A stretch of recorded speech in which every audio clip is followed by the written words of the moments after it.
If you ever set up a beautiful tracker and then realized it didn't actually move you forward, you're not alone. I've done the same over and over. But I found 6 shifts that finally made tracking useful, and they might do the same for you.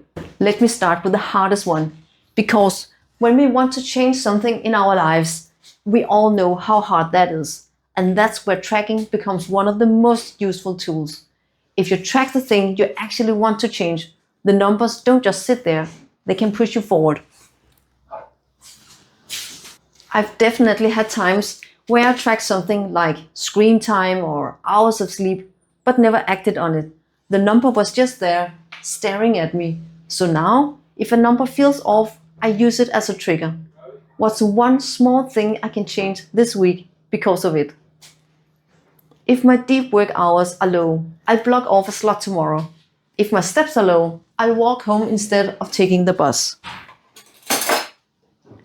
That's when tracking really works, when it helps you turn awareness into action.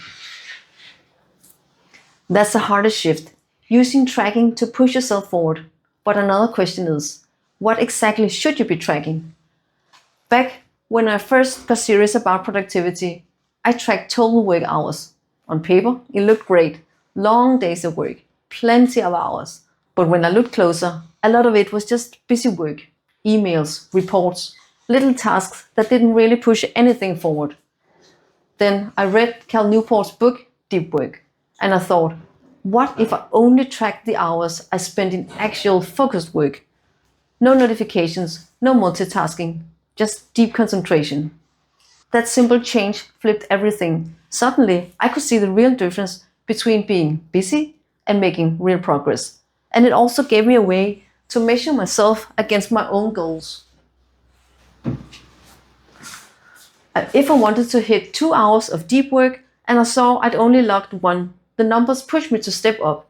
At different times in my life, I've had jobs where more hours of deep work were possible or necessary. But for me, 2 hours was already enough to move things forward. And I want to ask you, what's one thing you're tracking right now, and what do you hope to achieve by tracking it? Here's another thing I noticed. The easiest tracking is the kind that happens automatically.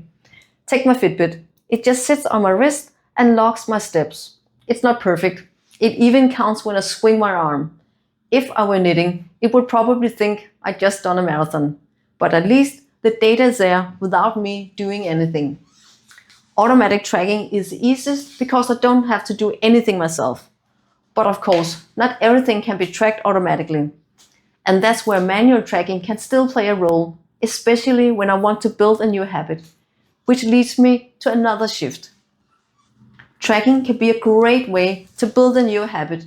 When I wanted to drink more water during the day, I tracked it in the beginning. Just logging each glass reminded me to stay on top of it, and it gave me accountability. The same when I wanted to start journaling every day. Tracking it at first helped me stick with it. But once those habits became part of my day, I didn't need the tracker anymore. They were ingrained. For me, that's where tracking really shines.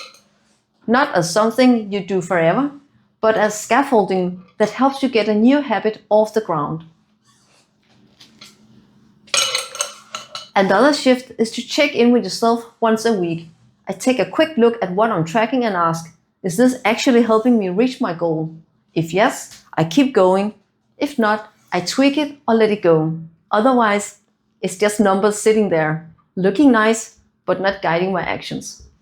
And I know I'm not alone.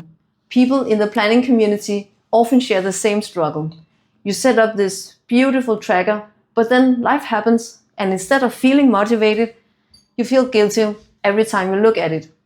I know some people track things just for fun, like the weather or the route they're taking from home, and that's totally okay if that's the purpose. But when the purpose is change, a short weekly review makes all the difference.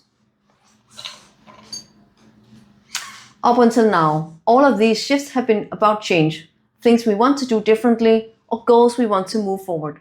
But there's also a very important kind of tracking that helps with something else, memory. The problem is that when you have to do something every single day, the days blur together. It's almost impossible to remember Did I already do it today, or do I still need to? For example, if you take your medication in the same spot every morning and every evening, after a while, the days feel identical. You can't really distinguish yesterday from today, so it's hard to remember whether you took it. A tracker solves that. You tick it off and you know for sure. The same goes for feeding your pets or watering your plants, or you might have an example of your own. For some people, that's the most valuable kind of tracking: peace of mind. It's not about doing better, it's about knowing you've done it. And it's not just me. I once read about someone who tracked every single cup of coffee they drank for an entire year. And maybe their goal wasn't to change anything at all. Maybe it was simply to notice patterns, or even just to enjoy the process of logging it. For some people, that's exactly the point. If you're part of the planning community, you've probably felt this too. Metrics can be really helpful. They can give you clarity, accountability, and sometimes even motivation to push a little further. Today, I've shared 6 shifts that help me make tracking more meaningful, especially when my goal was to actually reach something, not just observe.